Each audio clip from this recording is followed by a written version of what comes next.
Hello, Jonathan. How are you? I'm very well, Musa. How are you? I'm good. So tell me something. What's your question for the day? What?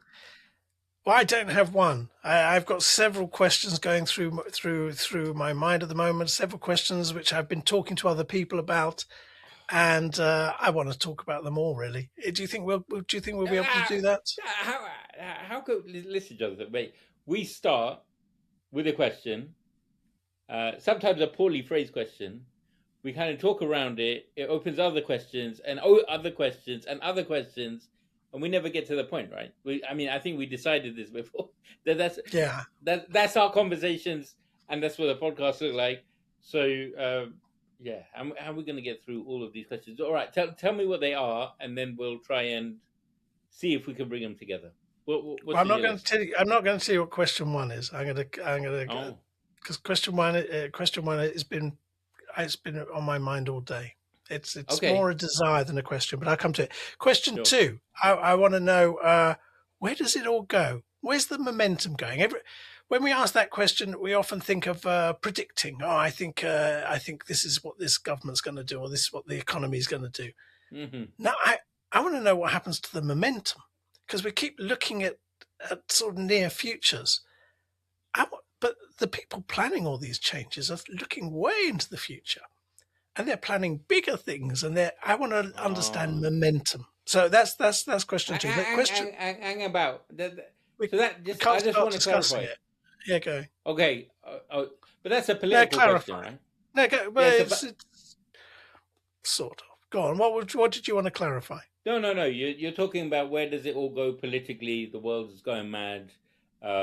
We're constantly back and forth about, are we where is this all going to end up? Is NATO going to be destroyed? There's a world order. Yeah, where sort does it go? of. Okay, cool. Okay, where does momentum go? Where's the charge of the charge of political change take us? Where's that? Okay. Where's the force take us rather than where do the ideas take us?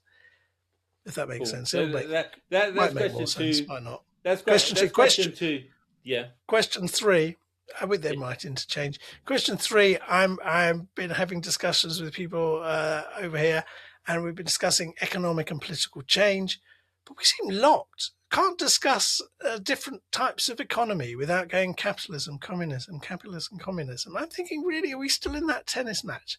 Hundreds of years on, are we still playing that? And it's annoying me. And I know you know your economics, and I'd like to discuss that. Okay. And then question four. I'm on a fast at the moment. I'm on a 36-hour fast, but I'm doing it for scientific reasons, not for religious reasons. And I'm wondering what that means. Fasting has always been sort of historically very, the deliberate fast is associated with sort of forms of spiritual or religious transition, but I'm doing it because I've been reading some articles about inflammation and long life, and I'm wondering what all that means. So there we go. Those are my four topics. Okay. Are you happy to discuss them? I've got an advantage. 36-hour fast. Yeah, I'm on a 36-hour. It's easy. 36-hour fast is easy. You have your evening meal. Yeah, but you have your evening meal. You go to bed. You wake up. You don't eat that day, and you eat the next day. Easy. Look. I'm just okay. That's interesting. And that's interesting to me as a scientist. It's interesting to me as a Muslim. It's interesting to me because of scientific messaging. But that's a podcast in its own right. Ramadan is coming up, so should we put that aside and discuss that then, right? You told me two other questions and then a feeling, right, which you wouldn't disclose to me. What are we going to do with that? What are we going to do with that feeling? Yeah. Well, I'm going to raise it any minute now. But I tell you what, I've got this on my side. I've got a timer, so I'm going to watch that as we go. How does that sound? Okay. So all right. Start with question two. Start with question two, 3. Which is effectively question one if we start with it. But it was question two on my list. Look, here we go. Yeah, go on.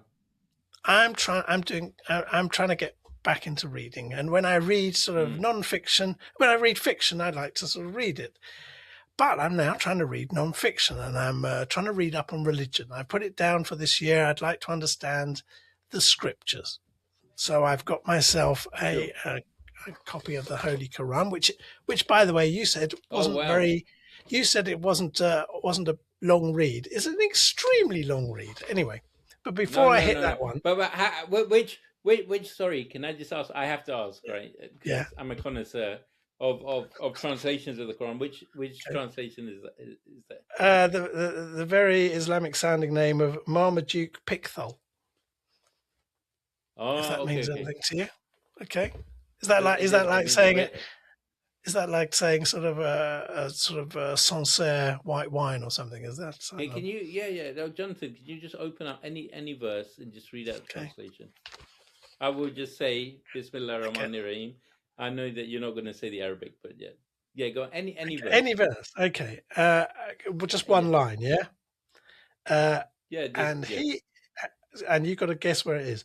And he it is who gave you life, then he will cause you to die, and then will give you life in brackets again. Lo, man is verily an ingrate. I don't know what an ingrate is. There we go. And that's number 66 on Surah 22 Al-Hajj, which I've got a translation of. Sure. It's complicated stuff. That's the pilgrimage.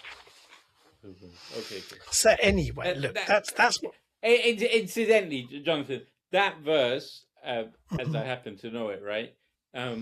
There's a lot of different explanations for what that means. That man is ungrateful. Man is, that goes into lots of different explanations and stuff like that. But okay, sure.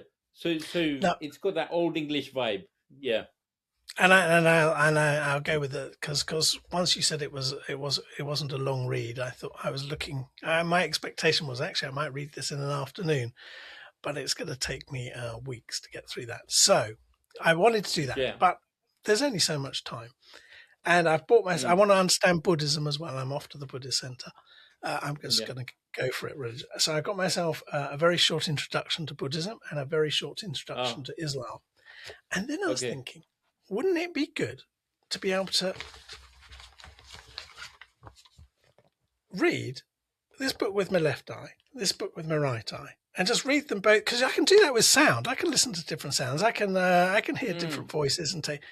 I thought, wouldn't it be good just to sit there like that? And each eye is taking in a different book. And somewhere in my head, of course, the ideas, because when we read sequentially, don't we? And then we just pop the ideas on top of each other. But they're both be coming in. Unfortunately, my right eye is very bad. It doesn't even read the top letter. So I can't do it if it's possible. But I wonder if it's possible. I met someone once, he drew. He was doing life drawing. He drew with both hands, two different pictures. And I thought, wouldn't that be great to read two books at the same time? There you go. That was, is that something you'd like to do in your life? Are you talking specifically about the topic, or are you talking about the skill?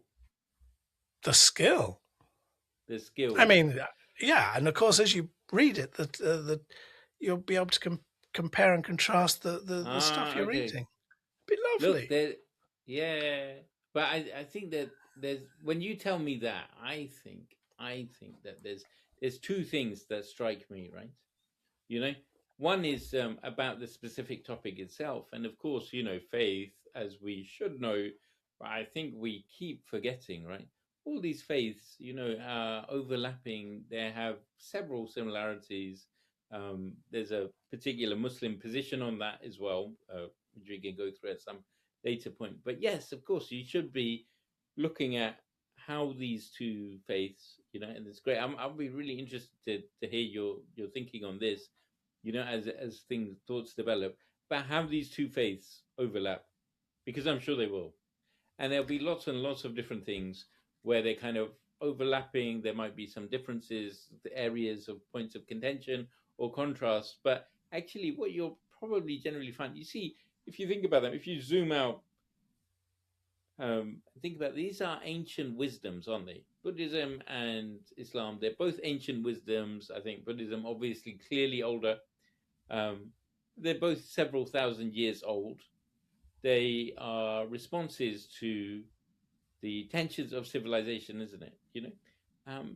And they come up with remarkably similar answers sometimes. So yeah, it would be great. The second thing,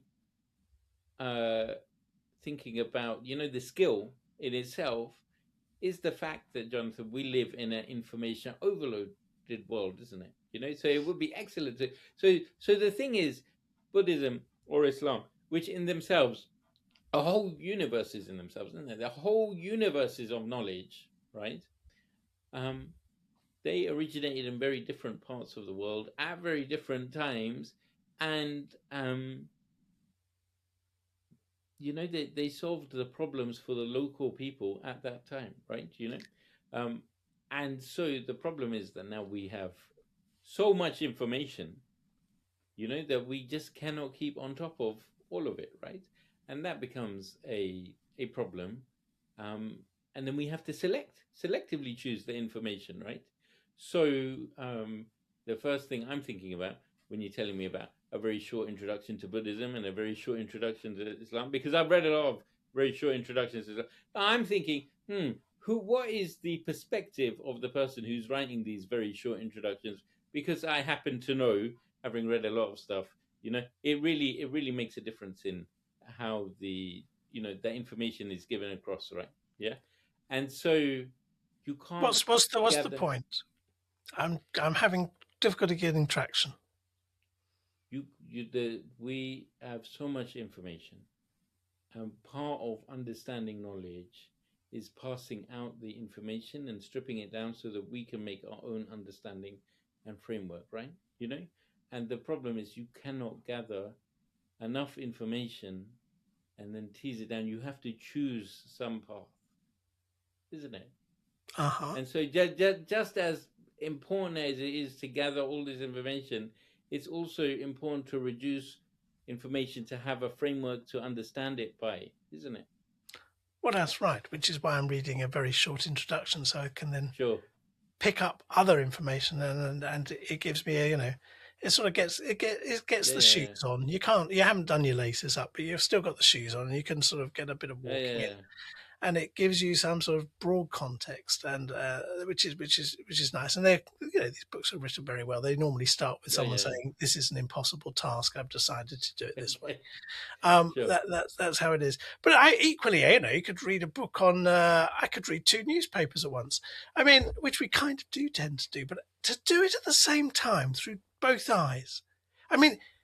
Because this is interesting about information. In a sense, we think we live in this information overload, that we're hearing one thing, we've got 24 screens on. But we can't do that. We can't read with each eye different things. So that must affect how we take in written information. We're not taking it in stereo. We're taking it in a very mono-serial form. And I just wonder if that actually affects our understanding of it. I mean, you could equally sit down with a book of the latest bestseller and put it next to the collected works of Sigmund Freud or something. You could just read it in. It'd be lovely. I don't know if it might be unbearable, but I think it would be unbearable. The reason for that is. I'm thinking of kind of neuroscientific kind of understandings of synaptic pruning. Have I ever talked to you about this? Every week synaptic pruning. Yeah, go on, give us this. Okay, sure. So there's this idea prune my synapses. No, so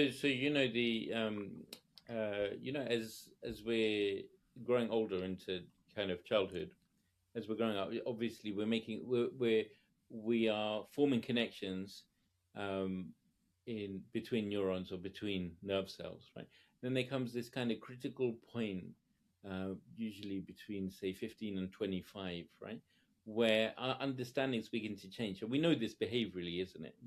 Underneath all of it, there was this conception put forward by a very excellent neuroscientist in, I think, the early 1980s called Feinberg, based upon sleep studies, that actually what's happening is that our synapses or the connections that we're making are being pruned. And this is really important in this idea in schizophrenia research, right? Is that it's not just that we need to have perceptions and gather information, we need to prune that information that we're getting in order to make sense of the world, right? This is hugely influential for me. It's something that I think about quite a lot. And so when I go about learning a new topic, for example, I need to also gather all the information that I can. Maybe I might read 3 or 4 textbooks or journal articles or whatever, but I also need to think about how do I reduce this all into a framework that I can understand. And we do this all the time. We don't even think about it, right? Which brings me on to it brings me on to topic 3. So we'll come back to topic 1. We might never get to topic 1. So topic 3 was about this conversation I was having with someone about economy and the fact that everyone's kind of struggling in economy and different economic models and what's possible. But the conversation keeps reverting back as to what's the alternatives to capitalism. And then, someone else will go, what do you need this system where you bring in all these taxations on the rich, or you actually, get rid of all land. And there's these sort of, and we're stuck in this conversation between 2 systems. And it seems like a bit of synaptic pruning might be going on there. And I don't know, you could give your opinion on that in a second. But what I kind of notice is that whenever this becomes highly, it's not about economic models. It to me, it seems like a slightly hysterical sense of survival against something that can't be taken away, like a child's teddy bear. It can't be taken away. So if anyone challenges that capitalism probably isn't the right way to go, all hysteria breaks loose and people go, well, we're not going to communism. That's the only thing they can think of. What are the alternatives? And there's all this panic.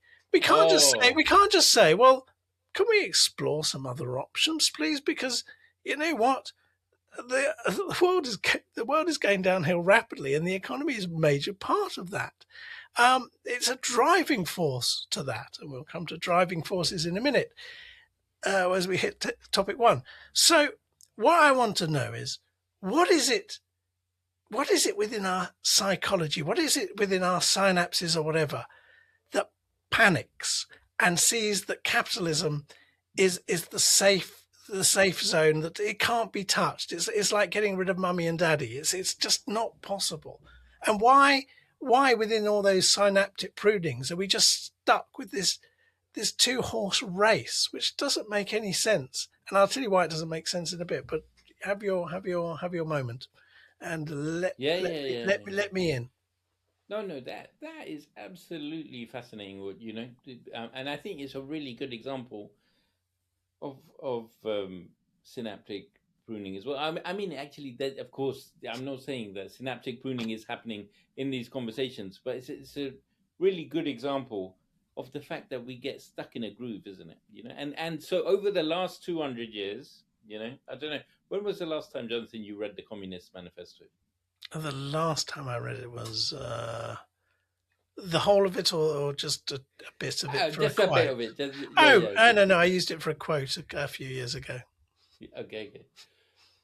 So maybe there's a 200-year history of debating communism and capitalism. I don't think when we talk about capitalism, we're really talking about capitalism the way it's constructed and formulated today, but perhaps more about free markets and these kind of things. I think I lived through the Communist Manifesto a year or 2 ago, right? And I just remember being struck by how relevant it is to some of the things that are going on today. I'm not a communist, but what I find really interesting, those are not the only 2 ways of describing the world. They're not the only 2 states, but they're the ones which are salient to us, that appeal to us because of history, because of historical understandings and our understandings. That's how we begin to grasp or categorize, right? So Aristotle said something about, knowledge being the art of, or the science of categorization of different things, and if you look at Aristotle's books, he's basically categorizing everything. And even now, when if I was trying to tell you about, I don't know, anything in medicine, the difference between sort of Crohn's disease or ulcerative colitis, which I've forgotten, right?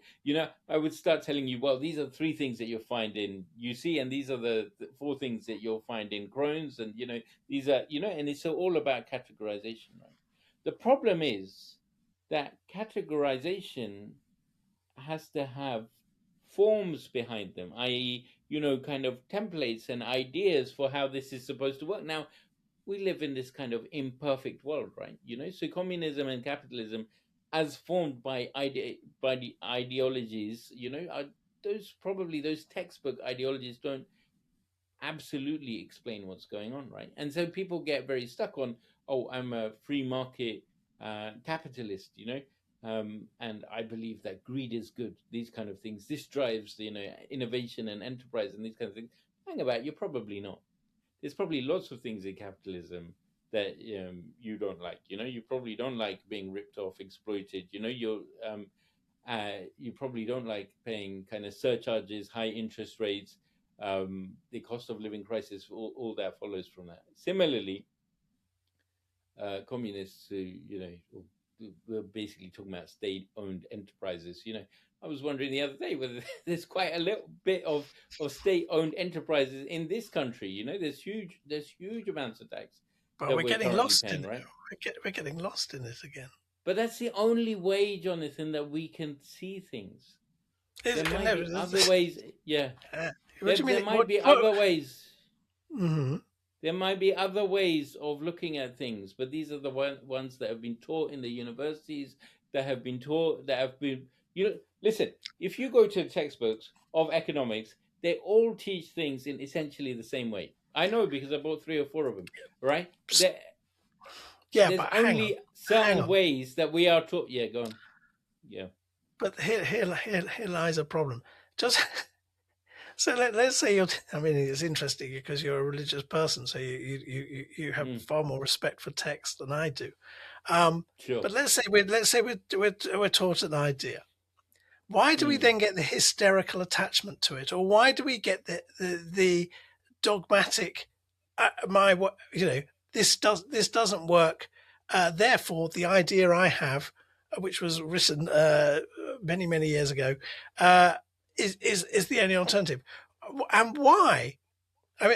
Why do we have that? And I've got a follow-up question. So I want to know, what's the hysterical attachment and the resistance, which is itself quite dogmatic to this is the only way out. Well, I want to know what that is at a psychiatric, psychological, neuroscientific level. If you can answer that, it might be impossible. So. Yeah, I suppose, Jonathan, one of the things is that becomes our worldview, isn't it?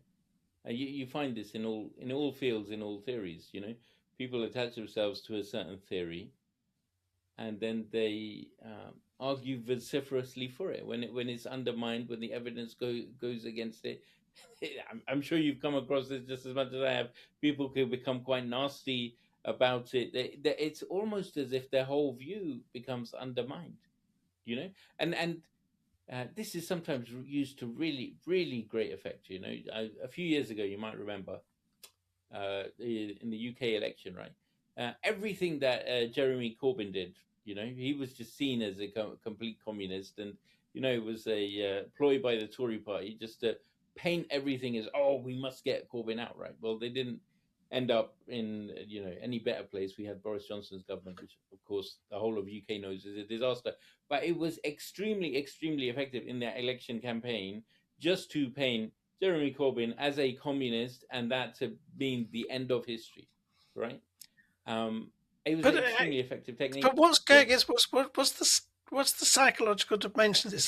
This is the light end of things, because don't forget, around the world, people are killed on this. This thing, you are a this, you're a that.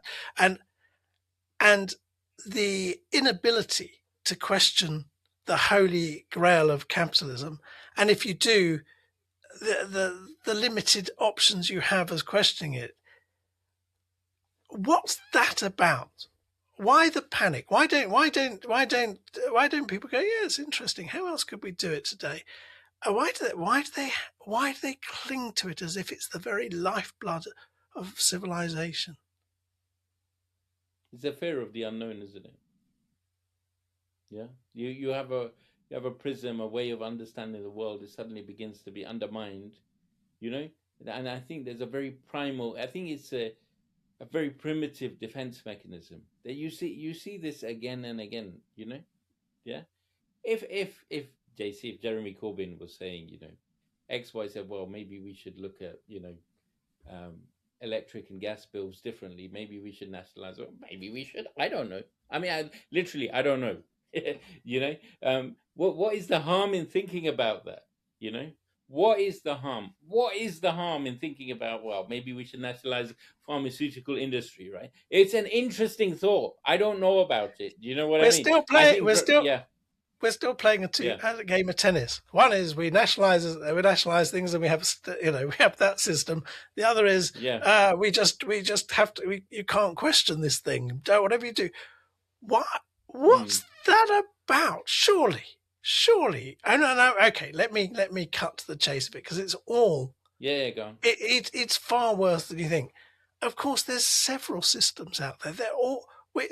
Capitalism isn't capitalism. It's a multitude of different practices, from sort of venture capital to equity funds to psychopathic corporate boardrooms to small shop keepers to me going off to work. It's a variety of things now, and different flows and things happen in different places very differently.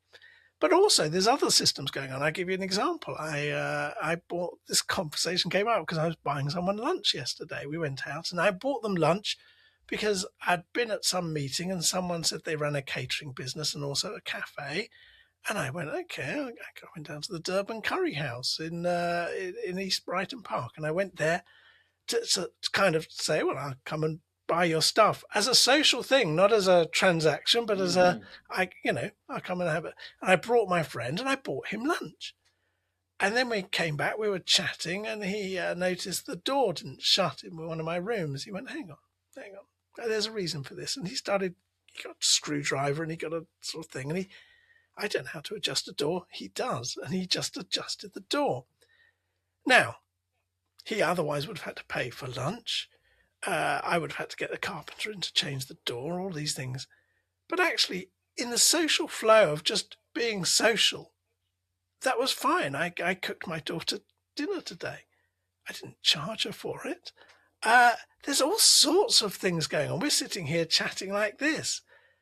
There's all sorts of economies going on beyond capitalism. And there's also all sorts of ways of creating value, which have nothing to do with a price in a shop. So we're not just consumed by capitalism, which makes me think, the final point is, which makes me think that the creative edge to take us into better and more socially productive realms must be huge. So what's the panic? We're already doing other things. Why don't we do more of other things? What's the panic? We do know there's a difference. But we don't. That's not what we're taught, Johnson, is it?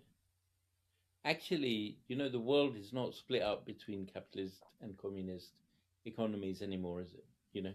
Even China is not. China is state capitalism country. Yeah, it's state. No, even that. No, that's giving it. It's something else, and obviously it's. Yeah. So sure. And North Korea. I mean, maybe you could say that is. Much more communist in it, but there's very few. But the kind of capitalisms that exist, the kind of free market economies that exist, are massively different around the world, right? But we're moving away from it. But tariffs, if tariffs are free market economy, is the invasion of lands a free market economy? I mean, so that's the thing, right? If you wanted to just look at sort of communism and capitalism, that dichotomy, how would you describe the economy of Iran or Pakistan or India? I mean, because I come across fascinating aspects of Pakistan in some things, Pakistan, you know, the fact that they will make money out of anything, you know, because they have to, obviously, you know, this unbridled capitalism, right? And on the other hand, right, you know, the state, especially the army, kind of dominates everything, you know. So it's a very, you know, it's a state-owned president. So it's kind of this really interesting confluence. Actually, the same thing exists in Britain as well. You know, Britain is obviously a free market capitalist state, but small business accountants would be out of business if if they're not basically providing reports to the government, you know, about tax affairs. Similarly, I would be out of business as a doctor, you know, if it was really free market, you know, and there was an aspects of regulation in terms of medicine. It's very highly regulated profession, right? And it keeps you know, medical costs high, right? And so but we don't think like this because these are not the ways that we have been taught, and they are not the ways that economics is taught from textbooks. There I, are some simple principles that come up, motifs that come up again and again and again. And this is with any subject. You know, I've looked at, you know, psychiatry, psychology, economics, even sociology. You know, the basic text that everybody tells you to read will basically say the same things. And that's how we begin to understand the world. And when people begin to challenge that, undermine it, we are in fear of it. But those pure methodologies, who's I mean, I've been using it too, but who are the we who are afraid of it? And also, I you know, I wasn't convinced by your argument. It's all about how we're educated, but it's interesting that just the very conception of capitalism is of this thing of the very conception of it always leads into this idea of free markets and all these individual players doing their own thing. But what we know is it's got an enormous amount of strong arming, that the accumulation creates, you know, I mean, we're seeing another manifestation of capitalism in the world sort of stage at the moment. I find it bizarre that you don't think the way that we're educated kind of frames our debates. Is that what you're saying? I mean, we didn't have to. It's a very Western concept to divide economies into kind of communism versus capitalism, right? Yeah. I'm sure that you know, ancient Chinese philosophies. I'm sure that Ibn Khaldun, you know, I'm sure they all wrote about how to think about different economies, and they had a completely different frameworks. But we're not educated about that. We're not taught about that. The education, what is, you know, certified knowledge, right? Which are these ideological frameworks that basically sets the tone for our debates. Then we take a stance. Yes, but there's practiced educations too. Yeah. So when I buy my friend dinner, or I cook my daughter dinner, or I get this cup from someone down the road who made it because I like them, and now when I hold the cup, I feel them. I feel them. There's a connection. Yeah. These are not. This is now I'm experiencing economy, but I'm experiencing it. I'm learning about it. So why? So that is that not as powerful as what I've been taught at school? No, you're an anthropologist, so you're interested in that experience. What actually happens? What actually happens is those day-to-day experiences are dismissed, and I see this, you know, in my clinic as well. You know, I'm looking for in my patients. Patient is presenting with depression, right, and may present with a completely new symptom which I know nothing about, right? I'll give you, there's a really good example of a symptom here, which I'll tell you about in a second, right? You know, so I am only looking in the story, I'm only listening for signs and symptoms of depression consistent with the DSM or the ICD, because I can then categorize that. A patient may not be worried about that. They might be worried about something quite different, but I can't categorize that. I have no idea what to do with it.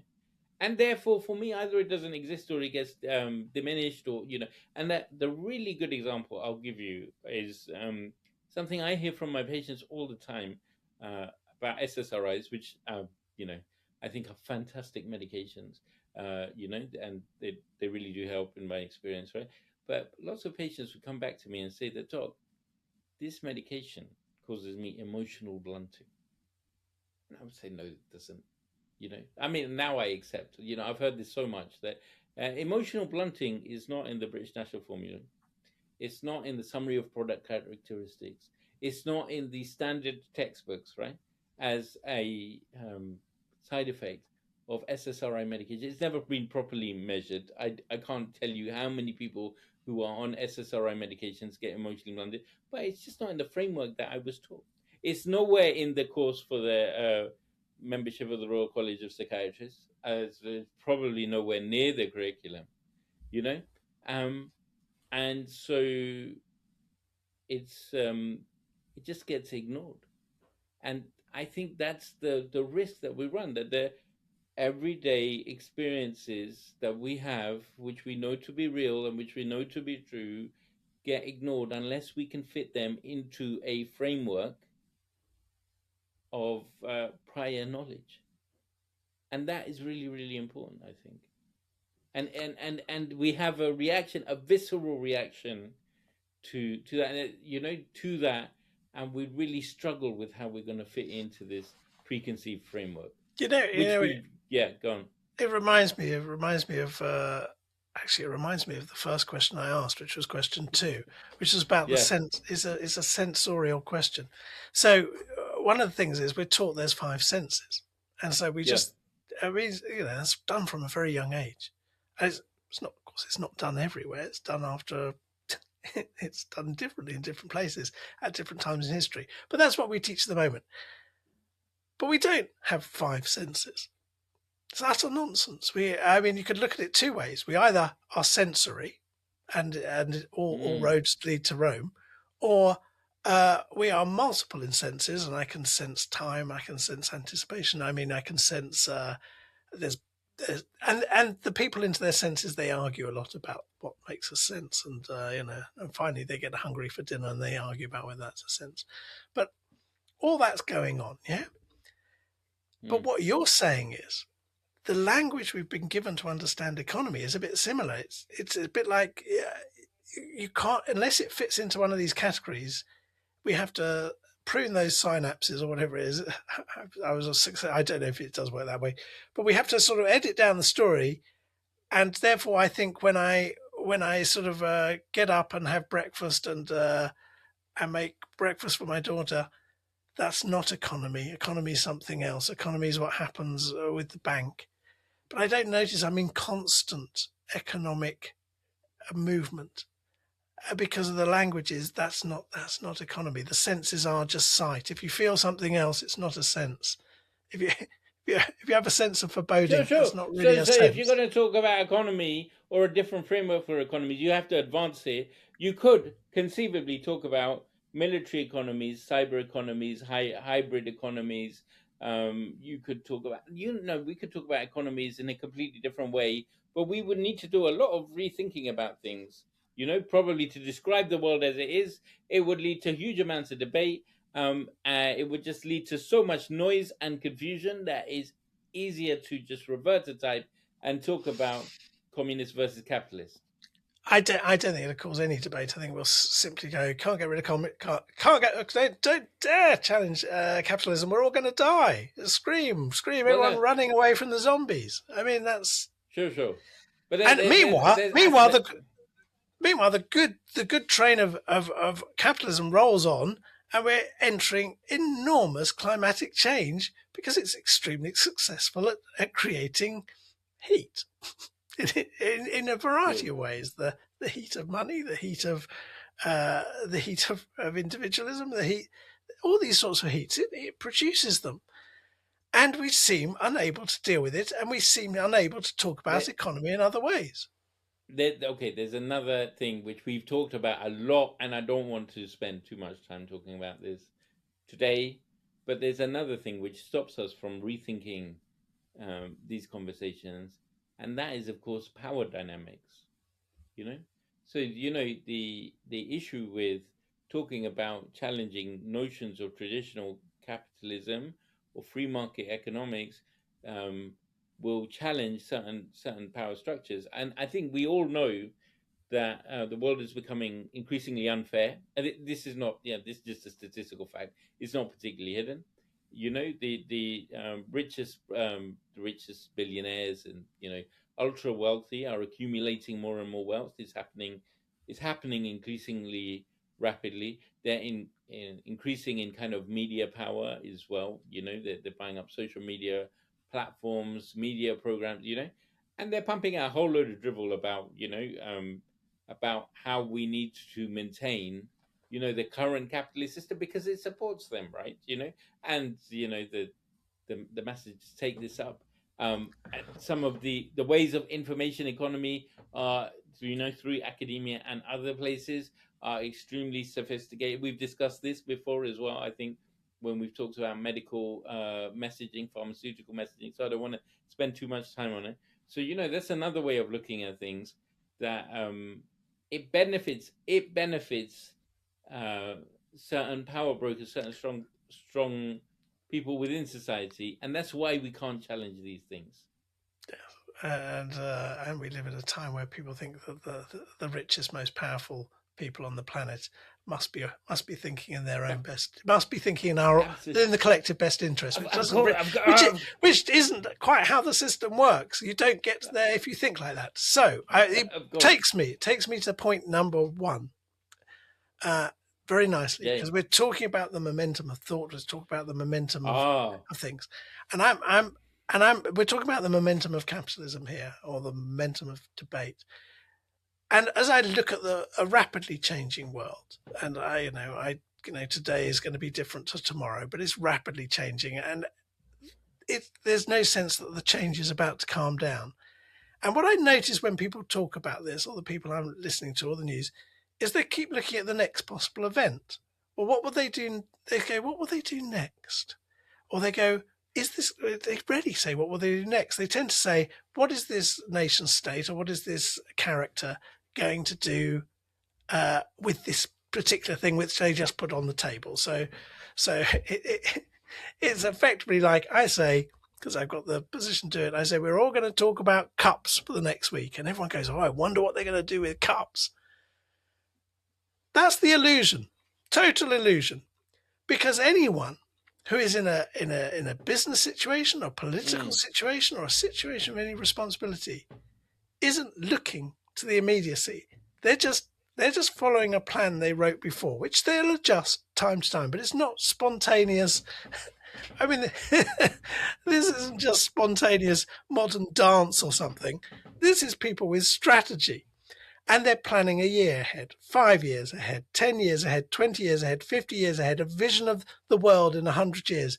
They're working to that plan. And people keep saying, it's cups. No. Cups was in order to get us to crockery, which will get us to pots, which will get us to kitchens.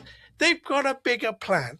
Why are we so focused on the immediate moment? And why can't we see what momentum does? Why can't we see what that the train is running, and it's running fast, and it's running furiously, and everyone's going, it's just passing this station here, it's going into this station, I wonder if it's going to stop here. Of course it's not going to stop there. They've got no intention of stopping, because these people that do all this are those sort of personalities and characters, probably who should be seeing psychiatrists, but they're these people who wish to change everything and have the world in their sort of image to some degree. It's got to conform to their feelings.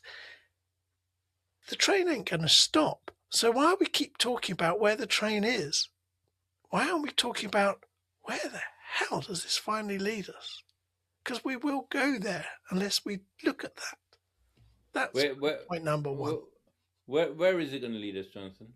Well, that's the next thing that happens. People go, it's the same with climate change. People go, well, what's the solution? Okay, we'll need to do this and this. They don't go, actually, the amount of momentum. You don't do this in a car crash, do you? You're in a car crash and you go, well, I wonder, you're aware, you're out of control. You're aware. I came off my bike recently. it wasn't like I came off my bike and went, okay, so I think I'm going to, you do what you can, but believe me, I was on black ice. The bike went from underneath me. I was going downhill, and I just kept going. There was momentum. It's not like I'm going, oh yeah, I'm gonna steer through here. I'm gonna look at this moment. You're being taken. There's nothing you can do to stop it. So it's not like, where am I going to be? You're so caught in the chaos of it. There's nothing. You're just hoping to survive it. But the question we're asking politically is really, where does this stop? Because it doesn't until it burns out. Do we have to come? Do we have to say, okay? Well, we think after someone invades this country, we think they might invade that one, or we think. Do we have to play that? Can't we just see they're in an expansionist phase, and that might not have an end? Well, it will have an end. And what is the end? I mean, I think the whole world knows the answer to the end. The end of mutually assured destruction is mutually assured destruction unless you pull back from it. That's why it's called mad, right? And the problem is that we are increasingly we're off track, and I don't think anybody can say this out loud. People find it very, very difficult to say, but this is we're going into an increasingly maddening world, maddening position, and the problem is if the whole world ends up in conflict with each other with these great power blocks, and they're not going to stop, none of them are going to stop, and they end up at war with each other, which they well might, and nuclear, first tactical nuclear weapons get used and deployed, and then less tactical nuclear weapons, let's call them that. This is going to be devastating for all of us as a world, and we don't seem to be able to put the brakes on it, and we seem to be caught up in the moment of this happened. Is NATO going to disband? After the US takes Greenland, or whatever shape that might be in. Or another country does something else. I mean, this is the momentum of the times. But sure. What are we meant to do about that? And why in such a situation do people continue to give political support to leaders, to systems, to everything? Because the momentum tells us we're in a crash. The momentum doesn't. The momentum doesn't tell. We're in a massive crisis, and this is what a crash looks like. Jonathan, what shocks me, what absolutely shocks me, is from the history that I've read and I understood, and I thought I knew very well from a British schooling, was what happened in the run up to the First World War or the Second World War. And there's clear parallels with what is going on now. It doesn't, I don't know how much you remember about all of this, Jonathan, the annexation of the Rhineland, of Czechoslovakia, of Poland, of all of these kind of things. Come on, mate. There are, stark parallels, the SS, the SA, this is extremely well known to a British audience, right? We are taught about this again and again, right? The militarization within the country, the creeping authoritarianism, the increasing racial segregation that was used, the use of propaganda. All of these things have direct parallels. And this wasn't, mate, Jonathan, this was not very long ago, right? This is almost within living memory, 70, 80 years ago. It's extremely well documented. It's happening again. I just find it bizarre that nobody can, that people can't stand up and be counted and say this is exactly where we're headed, because it's exactly where we're headed. So let's look at it in Yeah. slightly different terms. I mean, believe me, the current situation. I mean, what we're noticing is a change of one of the aspects of the United States. I mean, that takes our attention, especially in the UK. But there's stuff happening in other parts of the world, which is Of course, yeah. equally dramatic in a way, but just not so. I mean, what we've got in terms of story is the characters changing. Jekyll's behind Hyde, or Hyde's becoming Jekyll, depending where you are. But that's kind of what we're seeing, and we're seeing in that, as you say, things that look remarkably similar, and you've got to, it's almost like the playbook's the same, but everyone goes, oh, they're just copying that. But of course, actually, that requires enormous skill, and you're not copying it. You're just, you're learning your lessons from how to do things. But it does still require an enormous amount of skill to do it. And hats off to people who create awful situations. You've got to give the Nazis their credit. Hitler was popular. I mean, it's not. These things are not easy. I couldn't do that. You could. Most people couldn't. It does require some skills. Whether those skills are what we want as a society is another matter. But there's a skill process to it. And so what we have as all these things move forward is we have no control over it. But what the Second World War did, and what the First World War did, is it did to some degree bring us slightly to our senses through enormous destruction. 35 million people killed in Europe alone in the Second World War. Plus can you imagine, the death is always the tiny part. You've got all the injuries and all the... So that the amount of suffering is enormous. But out of that, we actually get this sense of human rights being put in stone, if you like. This story that people have rights, which comes about from those French Revolution and all of this. Before then, they don't. So these things start to become encompassed in stone. Although this is a very fragile stone, of course. It's just a story. But we get those things. We get the colonial pushback. That colonial expansion can't carry on. And you can look and go, oh, look, these things are good. But, of course, if you're living through the suffering, they're awful. And I think my sense is the momentum is about to take us into a point of suffering, which reminds me of when people are dealing with their stuff, which you must see as a psychiatrist. They're going through a thing. They finally have to acknowledge the shadows of their own life. They have to acknowledge parts of themselves that are incredibly uncomfortable. And that is not a pleasant time. But through that comes difference. And I suspect when we see the momentum, we're going to have to hit the buffers or come off the rails and crash down the embankment. And then we come to our senses. And because there's several layers of we. These people who we go, oh, I wish they weren't doing that. Well, they're part of us. We are just one whole. We allow a system that lets that happen. And we allow a system that lets force and violence still dominate after all these years. And the we is also the natural world and the planetary world. And that itself will go through change, and it will possibly reject us.